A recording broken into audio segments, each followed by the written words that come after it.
Hello, everyone. This is Ed Breniger, and welcome to the Eddie Network podcast. My guest today is Rebecca Ince, and she is, well, I'm going to let her tell us who she is because I know her in one Oh, facet of her life, and I only know her because I've saw her in performance, but now we're going to find out actually who you are. So, Rebecca, welcome to the podcast, and I'm really glad to get to know you, and thank you for taking time out of your day to be with me. likewise. Thank you so much for having me. It's wonderful to be here. Let's see, who am I? The most loaded question in all of the universe, perhaps, other than what's the meaning of life? I am 24 years old, 25 in August, so I'm hitting my quarter century marker. Looking forward to that.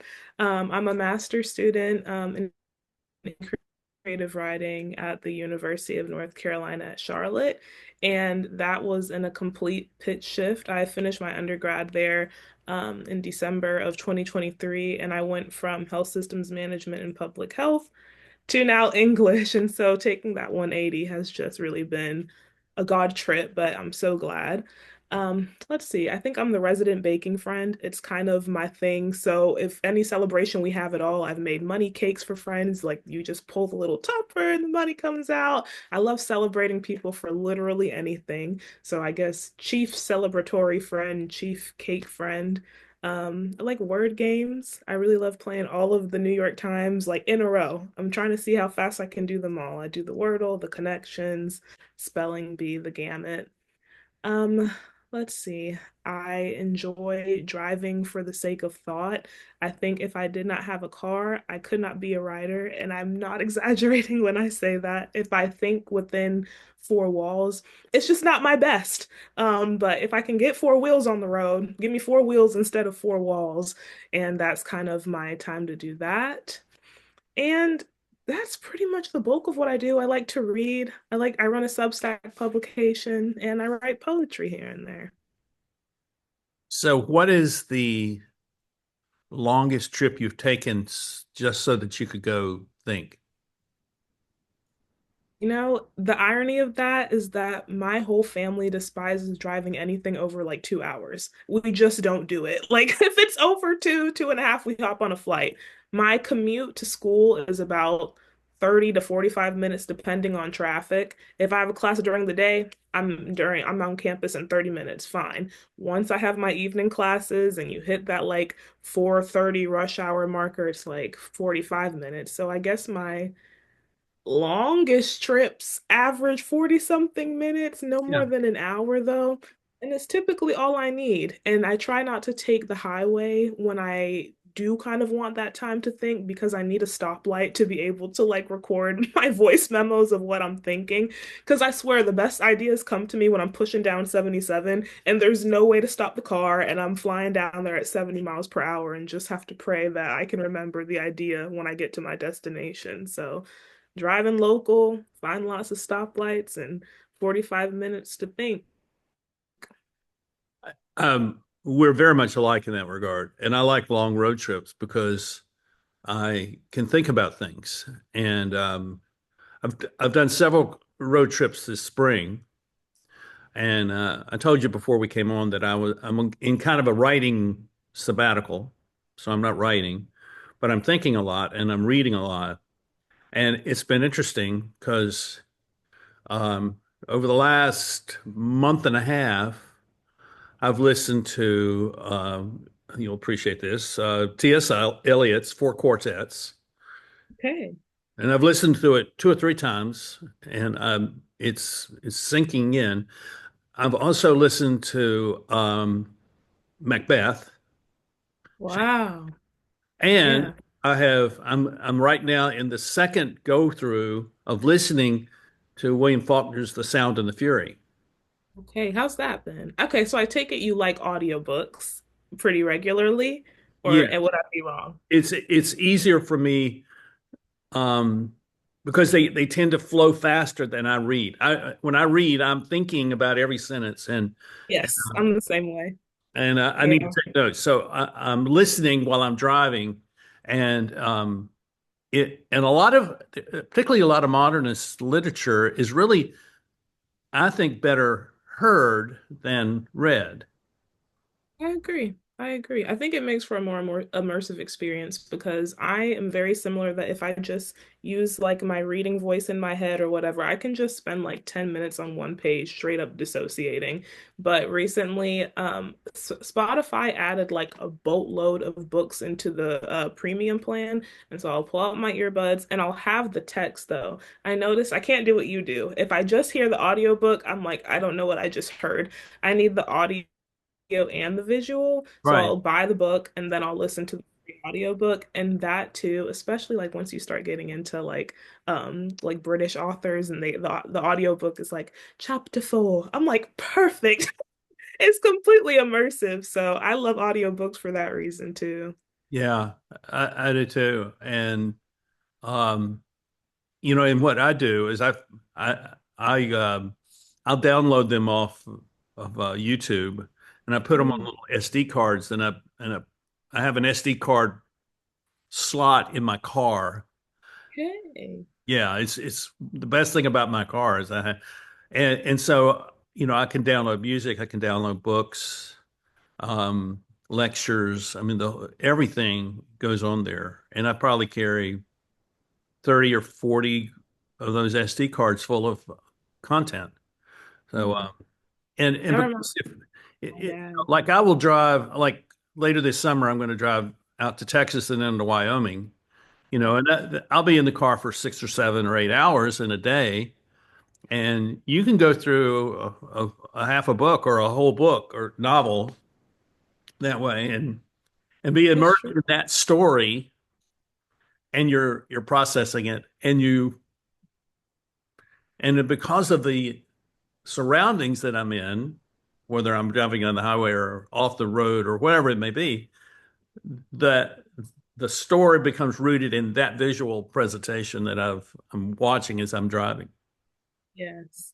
And then it becomes a core memory. So it's the next time you hear that or read the book, you can just see exactly where you were at the time. Kind of like music.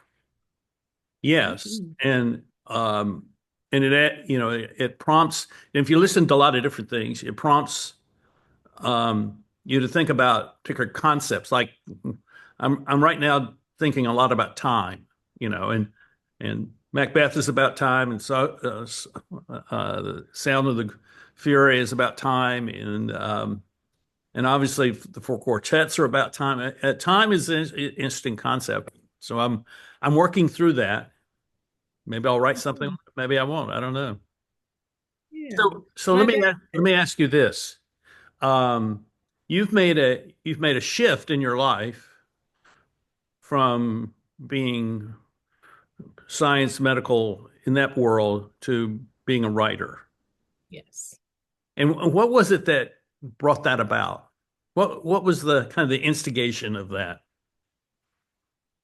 There were a few inciting incidences for that. I think for most of my life, I fluctuated through maybe three different spaces. I was obsessed with the idea of becoming a doctor since I was little. So there were enough pictures of like me in the Discovery place with the little lab coat. My mom's, every parent's excited when their kid wants to be a doctor. So you keep those memories. And by the time I got into high school, we had like a health sciences program that I could get involved in. So I was taking health science one, health science two, and I really enjoyed it at that level. But then I got to college and I struggled with math my entire life. Math and science, like I'm not STEM oriented. And I think that one of my old pastors at my ministry school, I went to Upper Room for a gap year. Kevin Tips once said that we're given perhaps like God-given limitations to keep us kind of like within the will of God. Because he's like, me personally, I'm like a 5'8" man who's like can't play basketball. If I were 6'5" or whatever, I would have been like, you know what I mean? Dude, So I'm going through high school. I'm like, STEM is not it, but I'm like, by grace through faith, I'm gonna hack it. I get to college and it's a rough go. Gen Chem flunking backwards, forwards. Gen Chem. I said, God, I don't know, man. I'm having all these dreams where, and I'm it's like it's fluctuating in my mind all the time. They're like, you'll be a doctor, and I was running in interesting prophetic circles, and I think navigating that is very different for me now, at least interpretation wise. I think that some things are still true, but I didn't understand. And I didn't know if I needed to be practical enough to say, this is clearly not working and we need to move. Because I'm like, Lord, very practically, if this is what you're calling me into, I imagine that I would have a grace for it. And the thing is, it doesn't mean it has to be easy, but at some point, there should be some give. And I was like, it just feels like I'm rubbing sandpaper every day of my life. And I was crying because I was still kind of newer to being a believer. Grew up in a Christian household, but really like took Christ seriously around 16, 17. So by the time I'm like a freshman and sophomore in college, I'm still trying to figure out just my own theology. I'm like, if it's in the will of God for me to be a doctor and then I'm not a doctor, then am I going to hell? Like it became huge for me. And I remember just crying in my dorm room and I was like, God, I don't really know exactly how to handle this. And I understand that I'm walking in a lot of fear right now. But if there is anything I know about you, is that your character is very kind and that you are a father. So if I step out of your will, you're going to put me back in. And you know it's not my heart to just be disobedient. I'm going to drop this and let you be you. And since then, it was just smooth on sailing. I still had kind of some little kinks to work out because it broke down in increments.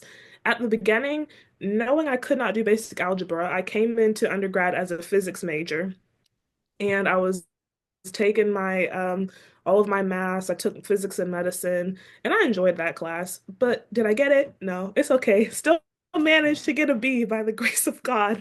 But I said, okay, so I'm not going to do the physics major. And then I said, well, maybe I'll still navigate the medical space, but I know I'm also like you, I'm a systems person. I'm very left brain, so I'm like, let's see what I can do to understand the clinical space, but we'll see what happens with like outside of clinical, whatever. So I said, let's do health systems management, then picked up a minor in public health. And I enjoyed all of it. Even because when I finished my degree, I had no mind for med school at all, but I didn't have any issues finishing my coursework because it's just something I found interesting because we had like healthcare ethics, even the accounting stuff. I'm like, this is fine. So then I thought, oh, maybe I'll be a lawyer. And then I thought about that for a little while longer too. And I was like, I just don't know what's going on. But right before I graduated, in December of 2023, I had been a writing tutor at my university for most of my years. And it's probably the only job I've ever had where I was like, this feels extremely natural. I love watching people get it. Work doesn't feel like work, and I never want to stop doing this. And the people I was surrounded by as well. I realized because I had been around so much STEM, and I think STEM people are great. But you know, kindred spirits, when you meet like another humanities person, you're like, okay, I see you. And so I was sitting in my last staff meeting and I texted the girls group chat. I'm like, I want to be around this forever. Like, I think I want to get like an English degree. And the girlies were like, get one. I said, so true. So naturally, I applied and then I got in. And the next spring, I started my master's in English. And so that's kind of been this unfurling now of just pursuing a career in academia. Lord willing, this fall, I'll be applying for my PhD. And I want to get into rhetoric and composition and move into being a professor. So that's kind of been that was the long story short, but still kind of long. It sounds like you have very little fear of failing, but you have um, a high sense of everything you do is a learning proposition. And I love to learn. So it works out that way. Yeah, Yeah. I think that's beautiful, and I think a lot of young people don't have that sense of kind of abandonment to learning in I'm just going to go wherever this leads me. You know, I'm going to follow this trail. I don't know where this trail's going, this path, but I'm going to follow it. And here you are, a poet, and one day will be a professor in a university teaching people about literature and how to write. And I think that's fantastic. Thank you. I feel like I want to ask in turn how you got into writing. It's a good question. Um, My first writing gig was 26 years ago. Okay. And I and my family were living in Hendersonville, North Carolina. And Okay. Where the Asheville? yeah, that's near Asheville. Yeah. And I had, a few years before that, I had been introduced to the president and the publisher of the Asheville Citizen Times, Virgil Smith, who's been a guest on the podcast.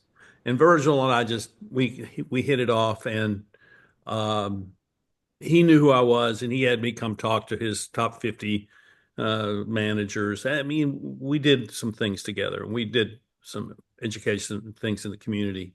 And then one of his editors reached out to me and says, "Would you be interested in being a community columnist? So we won't pay you, but you get to write once a month for you get 500 words once a month."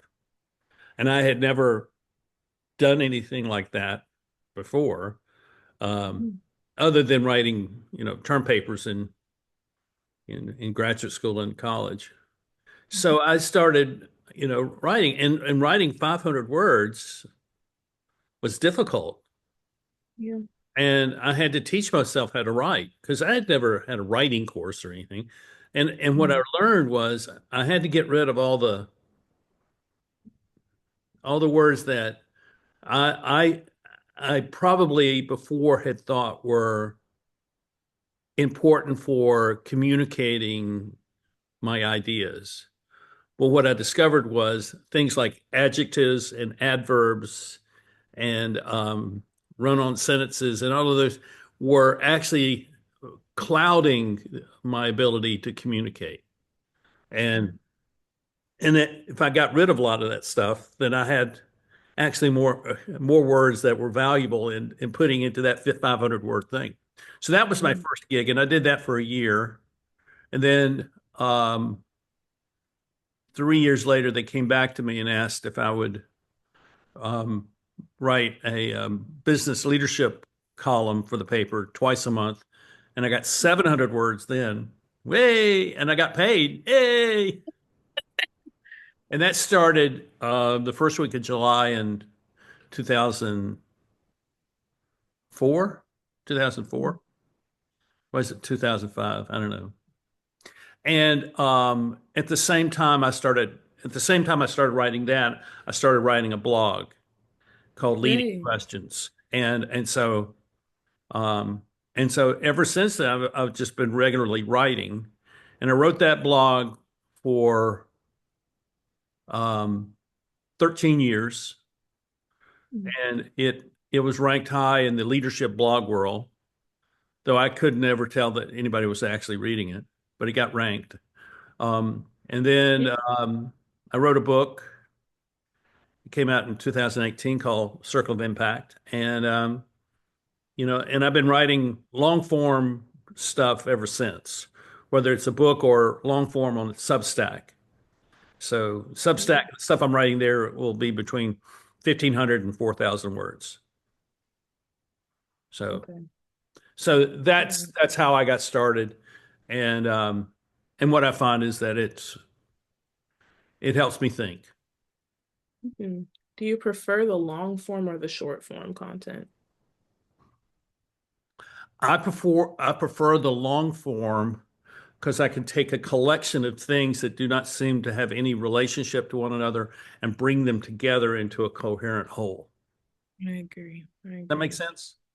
Yes, and I go back and forth between my preference for that reason because sometimes I took my creative nonfiction class last semester and we were working a lot with like braided essays, and it was just and still is just so difficult for me to get into because I'm fascinated by the idea of taking like several different ideas and bringing them into one, but it's also very intimidating for me because usually I almost write with like a stream of consciousness. So if I have 10 ideas that somehow come together, I did not do it on purpose. It was just because the way I was kind of ruminating on it, it came out that way.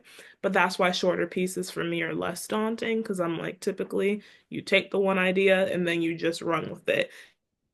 and more easily aligns with how I think. But I think that's fantastic to like upfront just prefer to take a bunch of different ideas and bring them into one. I admire that. The challenge is, and this I'm going to be specific about this. So I didn't used to write much on my about my faith or about religion because I felt like my audience was much broader than a church audience or a faith audience, and and I was trying to address things that were for this larger audience. But at after COVID, I began to realize that I needed to bring that into my writing because people were asking me about it. The spiritual issues became real issues for people after COVID. So first thing I wrote a thing on Christmas. Then I wrote a three essays on Easter and one on creation and then one on faith. And those three all were put together into one long essay of about between 12 and 13,000 words. So Wow. is that enough for a book? It's not really enough for a book, but it's also too long for what most people. So I don't know what to do with that other than it's there. If you want it, it's there, And he said that's kind of how I'm kind of stuck in how to do some of this stuff. Mm. So I go Oh, ahead. go ahead. Go ahead. You were gonna. Okay.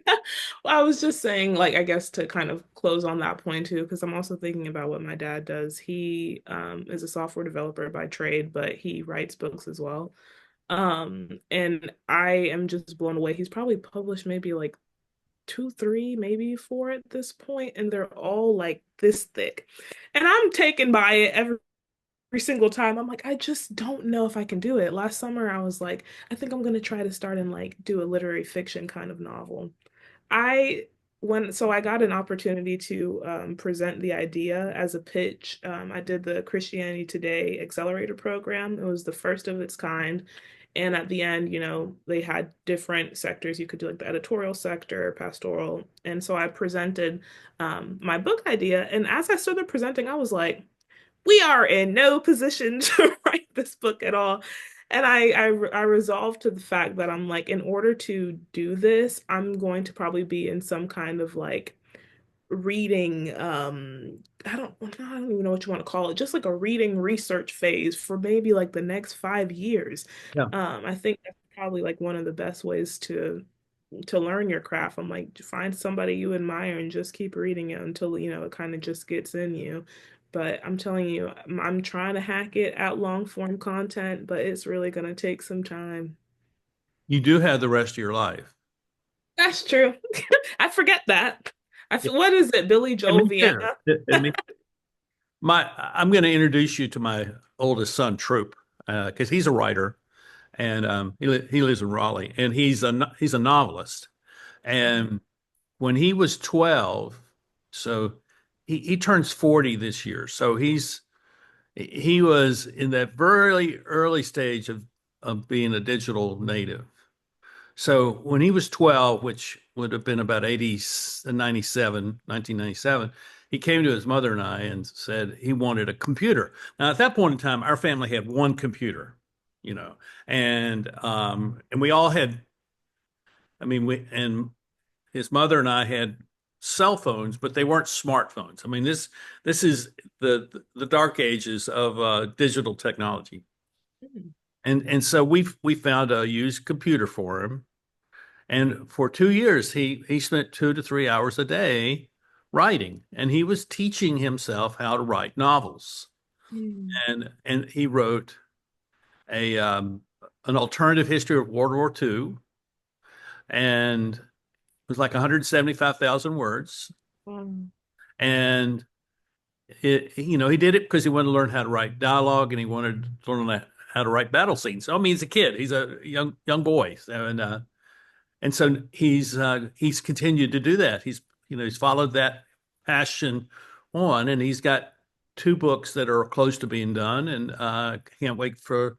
He's got one that came out 2 years ago, and now he's got two more that are close to being done, and I can't wait for him to get published.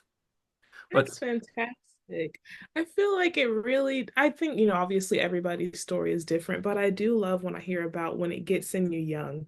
Because when we moved from my childhood home in 2022, I was packing things up and I found an old prayer journal from when I was like 11. And it said something like, "Dear Lord, I pray that when I am older, I get to do something with words. Thank you." And I didn't think about that for years. And then opening that up as like a 22-year-old, I'm like, oh, girl, we're doing it. And so, it's like a God dream that kind of just, I don't want to say it was dormant because I was writing blogs and I literally at the early stages of like when influencing came out, I was like 13, 14 years old getting PR packages from Neutrogena. My mom's like, what's going on? I'm like, I have to write about it on Blogspot. So, but it was kind of fostered, and then to think of how God kind of just watches his kids with that, and he's like, now imagine like what's going to happen when you really fully get into this and kind of just look back on those little breadcrumbs. So I love hearing that. That's just a lot to take on for a 12-year-old too. Like that's huge. I would be shocked if he went any other path than writing it up now. So I love that for him.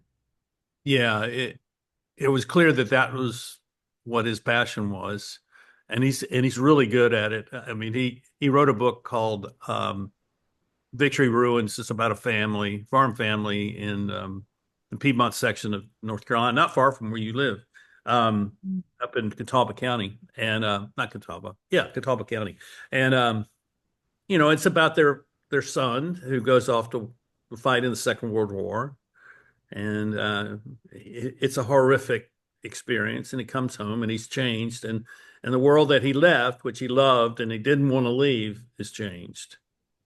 And it's and I'm was so taken by um, the way he wrote the characters in the book, because that I think that's the challenge. I mean, anybody can put a plot together. If you just watch enough TV, you know how to put a plot together. But creating a character who is worth investing not just your interest in, but your emotions, and you want to follow them, and you want to know what what they're experiencing. You want to get in, you want to crawl into their lives and understand what they're experiencing. That's a whole different thing. Yeah. Absolutely. Yesterday, so this is my last week of classes, and I've had two teaching demonstrations this semester because I took one course for the teaching of college and the other one for the teaching of writing. And so I put a little short, like 15-minute presentation together on like details in creative writing. And so looking at like an excerpt from Elena Ferrante's My Brilliant Friend, which is a part of her Oh yeah. Neapolitan novel. Love her. She's actually probably my favorite author. But I had like list of potential descriptors for all of the like more profound ways to like hack how you like build your character because I'm like exactly what you're saying, like why are they worth like emotionally investing in all these things? And it's like if you think about who your favorite characters are, it's because they were just so complex and so well developed, like even down to how their clothing is described. So it's all in the details too. So is the I've only seen the film version of her books or Oh, her books. okay. But is the actual book really good? It is. It is. I haven't been able to get through all of the Neapolitan collection.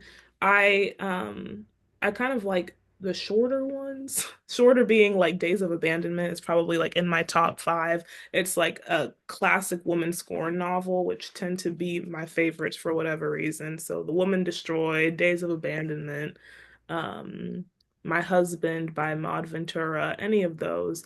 I'm like, was she scorned? Okay, I'm going to read it. I don't know. I just enjoy those, but I found in the last year or so, I really, really just enjoy like European writers. I don't know what it is, if it's like the translation. I don't know. Really, it isn't even, it's not only Europeans either, because I fell in love with Clarice Lispector in the last few months, and I think she's Brazilian. So I don't know, but any work that ends up translated, I don't know what it is. Like I love the English language, but when it I don't know, it just reads differently. Like even I went on a day trip with my mom to New York a few weeks ago. We went to McNally Jackson and I found a copy of this book called Divorcing by Suzanne Taubes, I think her last name is. Hungarian woman translated work. And I'm like, I don't know what it is. It's just so good. So that's kind of what I've been digging into. And fortunately or unfortunately, it's impacting how I'm writing to the point where Grammarly is like, that's wrong. And I'm like, it's not wrong. It's just not American. So I agree I with don't know. you. I have the same issues with the Grammarly. Yeah. Yeah. Yeah. Yeah. Or even like UK English, like that's not a problem. That's a problem too. Like if I spell color with a U because I just keep seeing that. They're like, no, it's color. I'm like, yeah, potato, potato. Like you get it. Well, I think a lot of this is oriented around business writing and wanting it to be a very uniform. And Yeah. so, what was the first thing you wrote that you shared with the public Hmm. Of recent days or like ever? ever? I'm interested in I'm interested in people's origin story of origin, and when you started writing, I'm going to say seriously, but that's maybe not even the right word. When you wrote Right. something that you felt like you wanted to share with people, maybe it's with your girlfriends or your mother or your father, somewhere you wanted to share this with somebody because it had a resonance with you that said this really says something about me. Mm. It probably is when I first got into blogging that young. I had just been following so many people. There was like Steal a Babe '09, who was like a beauty vlogger, Mac Barbie '07. I'm like, this is interesting. I didn't have anything profound to say, but I liked lip gloss.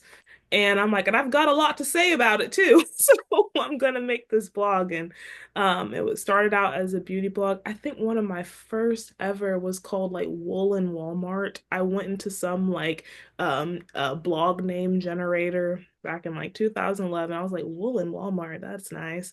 And then I think it transformed into the Ince factor to, a little play on words there. Kept that for a bit, and then that kind of became a spot where I was chronicling some of like my pre-med journey as well. Um, and then what probably came after That, that? I that- went to meet. Yeah, I love that. thank you. I love that you took. I mean, for most of us, that's very common stuff. I don't know anything about lip gloss. I can tell you, but to be able to take it and creatively write about it I think, is a real gift. A lot of it is like what's in my bag articles, and then you sit down and you can harp about the Maybelline baby lips that's been sitting in the bottom of your purse, and it's just like this girlhood collective.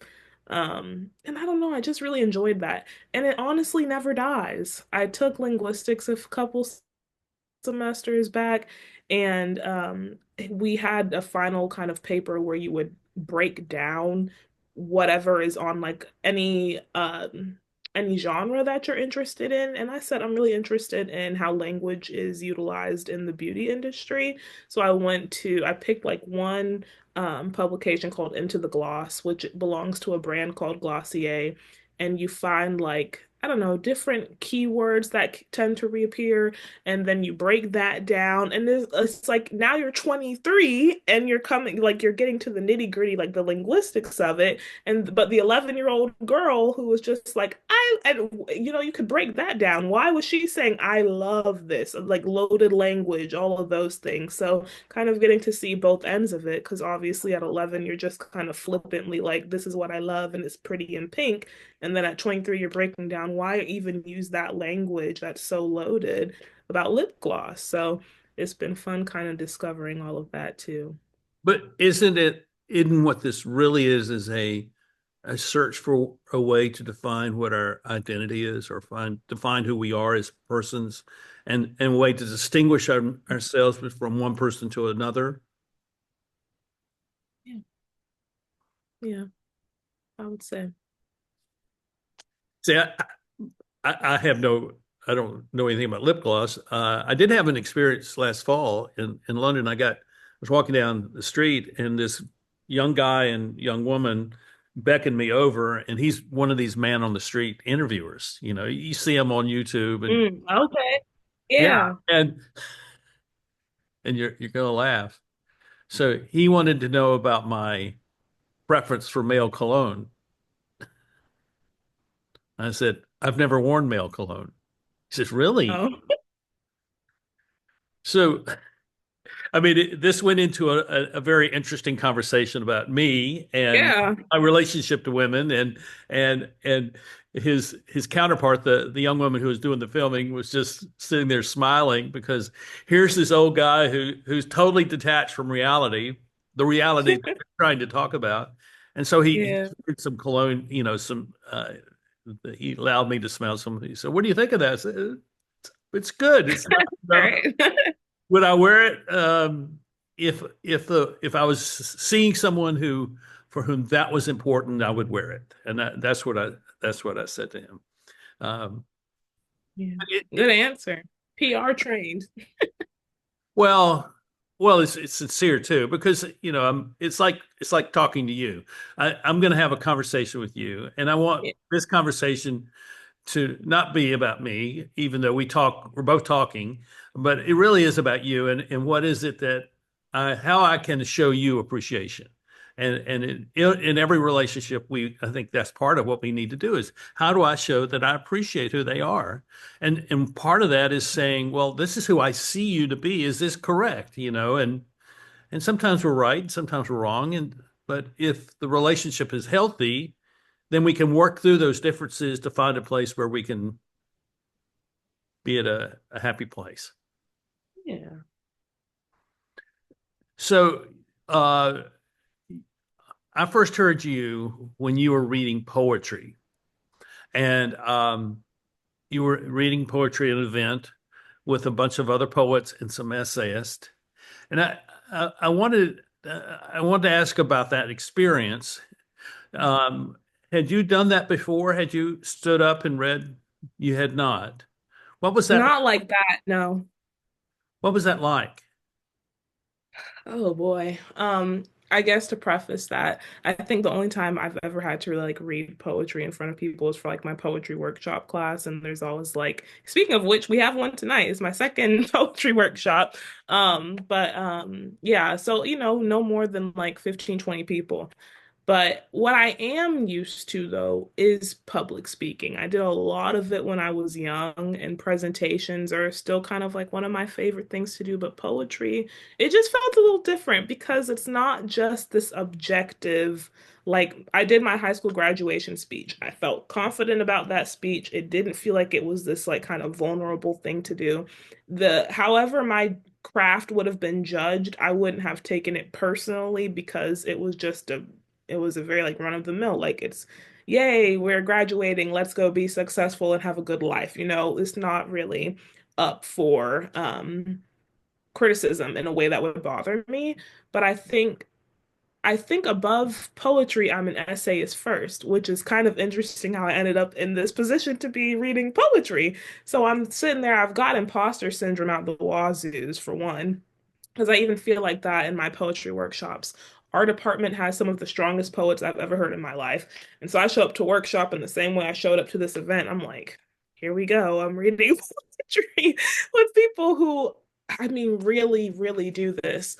But my mom was there. My best friend came with her mom. And so, it's always better when you have support out there. But there's a sense like a spirit of benevolence throughout the whole event anyway. So I'm like, nobody is here to beat me up. Everybody's here to just see God in art. So we're gonna be fine.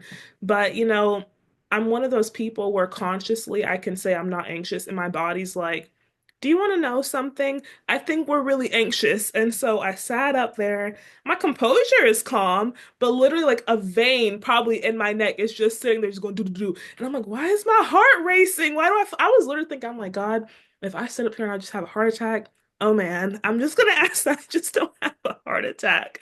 And I felt so fine. And then Isaac kept going, and I'm like, wait, then that means that it's my turn after. So, well, that's not good. What do you mean I'm up here and this is happening? But per usual, you at the end of the day go in. So I get up there, I read it. I said, I'm already here. Might as well slow down, take my time, enjoy what I've been given, enjoy what I'm giving, and I'm gonna go sit back down. And as soon as you sit back down, your body's like, everything's fine. I'm like, oh, really? I'm not, thank you. Thank you for doing that now. And, everything crashes down and you get a headache and all the adrenaline of it all just leaves. But I wouldn't have traded that for anything. It's just getting over the nerves. Well, I think we all need experiences like that, because we Yeah. discover who we can't, what we can do, and particularly when we have never done it. And so, yeah, I enjoyed it, and I'm not a poetry guy necessarily. I mean, I was I was convicted, um, when I interviewed Kevin Latour. You remember meeting him? Mhm. And Yes. I was Went right over. convicted that I had ignored poetry for most of my life, and that it was Mhm. something that I should pay attention to. So, so I now have the Eddie Network Poets playlist. So you'll be on the playlist, and, Wow. so people can Ooh. find you. I mean, find people. And I met a woman yesterday at a coffee shop, and we were just talking, and I had overheard. I mean, she and a friend was sitting at the table next to me, and I heard the friend refer to her as a poet. So I went over and said, "Are you a poet?" She said, "Yes." And so we struck up a conversation. So she's going to be. I'm going to interview her and add another voice to my poets list. Would you have? Would you be willing to read one of your poems for us? Sure. I think I'll read one that I wrote for my poetry workshop last week, I think. It's an eco poetry course, and I was given the task to go find a green space and then to like take some notes, take some observations, and then whatever inspiration from that to make a poem. I realized that in a lot of my poetry, I actually cannot escape the idea of domesticity. So it comes up a lot, and that is kind of the preface for this one. It's called Natural Sacrifice.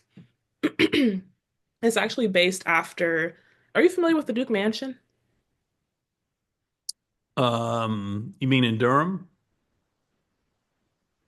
No, it's in Charlotte. It's No. a big house, and then the back there's a public garden. Yeah, so I went out there for my green space. And so it kind of starts off with one of the arches that's found in the garden. So it reads, I want to be found under the arch, under a faithful promise. I've seen people make vows here before, star jasmine woven through and through, as fingers intertwined at the altar, devotion. I can't help but see a domestic life in everything. Monologues of motherhood stream through my mind as the vacuum grazes carpet. Yet I feel frightened by the thought of an open womb. Give me rhododendron without its pink leaf, viburnum without its berries, to be known without a naked soul, a domestic life without sacrifice. Cleats in the back seat, a line in the grocery store, blooming in season, a bee gathering pollen. What part of this is natural, or will be natural to me? That's beautiful. I love that. Thank you. Thank you. And blending those two, shall we say, context of the garden and of domesticity. That's a very that's a very what's the right word? I need a poetic word. Um, I think it's it penetrates into something deeper than either a garden or just domestic life would ordinarily think. It's something deeper. That's great. Thank you. That's really great. Have you published any of your poetry, or is it just on Substack? In Okay magazine, I've got, I think, three of some very short poems published in there. Um, I want to say there's one more spot. Oh, Cathartic magazine. Their lit mag. I have one poem in there. I think that one's called A Portrait of a Grandmother in Flames. So is writing about family important in this for you? I never gave it thought to say like I'm intentionally necessarily seeking out to create familial poetry. I think the one time where I was like, I know exactly what I mean to get into when I do this is this poem that I wrote. The one that was one of them that was published in OK magazine was about my mother's hands. And it was literally just because one day I was sitting at a stoplight and I looked at my palms and I realized I'm like down to like the same, literally, we have the exact same markings in our hands. And then she also has like her thumb curves the same way that mine does. And she also started to have these kind of like indents right here within her, like right before her fingernails. And I noticed the older I get, the more my hands look like her. And I just felt very moved by that because I was like, even when she's not here, like I'll have her hand to hold because it's quite literally mine. And so that is what birthed that poem. And yeah, so I think just ancestry and being able to hold on to that is I- something that I found important. Is that poem available for you to read to us? Can you? I gotta find it. I gotta see which part of my Google Docs it's lurking around. Because I just find that fascinating, that you connect deeply with your mother through her hands. And it's just such a beautiful image. It might even be in my I gotta get a better, what's it called? Little organization system here. Yeah, don't we all? It's So all over the place. as you're looking for that, um tell me what you perceive as kind of the world of poetry today. I'm curious because I interviewed Sue Hetherington, and she wanted to push back on me calling her a poet. She says, "Well, I do things that are poetic, but I'm not a poet." And so I'm I curious feel that. how you see some of this labeling, because I don't really like labeling at all, but and yet we still do it. So It's human. I think nomenclature is very human. It's how we develop relationships with anything. It's like if I cannot call it by its name, I don't know what to call it. So I almost feel like labels and naming are different in that sense. If someone said like, "What's your label?" and I said Rebecca, that would be kind of jarring. But someone says, "What is your name?" I'm like, well, there's a lot more in a name because label, I think, is more akin to just function or kind of just like the sterile kind of purpose. But I think I'm okay with naming, especially I don't know, with all respect, the names matter. They develop relationship, and that's a double-edged sword. You can name something for evil, but Mhm. God calls his own by name, so yeah, Did you find the poem? I did. All right. I want to hear about your mom. It's very short. My thumb curves the same way as my mother's, an M hand described by God Himself on her palms passed down to me. Little indentations on my fingertips identical to hers. I find it comforting to know that when she is gone, I will still have her hand to hold. That's a beautiful depiction of time as something that exists beyond the moment on the clock. it's Yeah. great. So has your mother heard that? Yes. So I gave it to her when it was published, so in the magazine, and she was like, read it again. Read it again. Oh, she loved it. I know She they must just, be, I know they must be very proud of you. you're very supportive. Yeah. That's beautiful.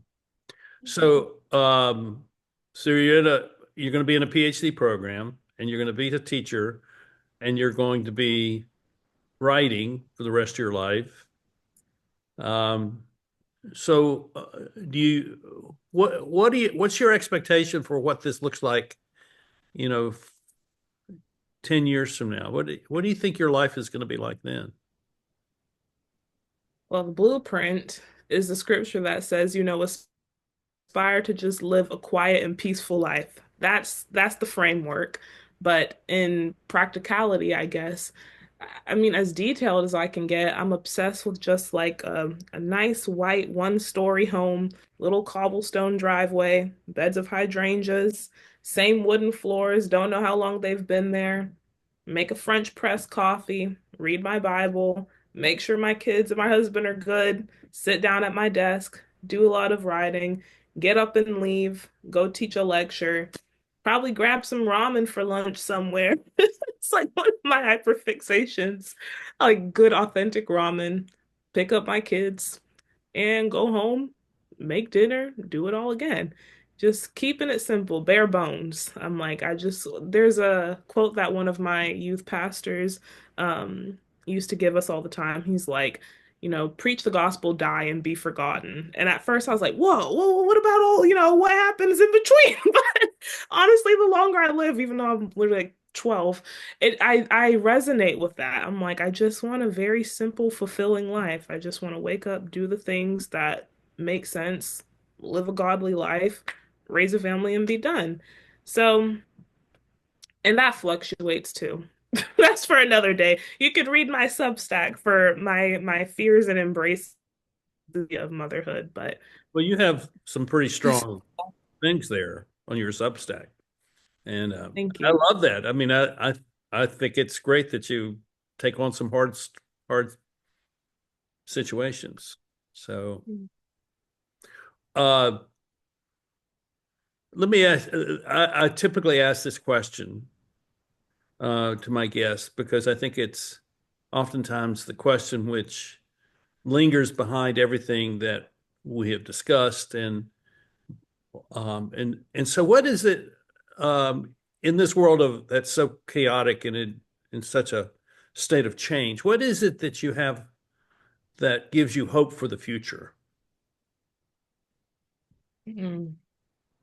Probably first that Christ can't die twice, and along with that, his sovereignty is like actually probably the thing that I talk about most in navigating anything, because without knowing that the character of God is good and that he is the amen and gets the final say and is only working things out for my better, that's the only peace I have. Things are looking very bleak.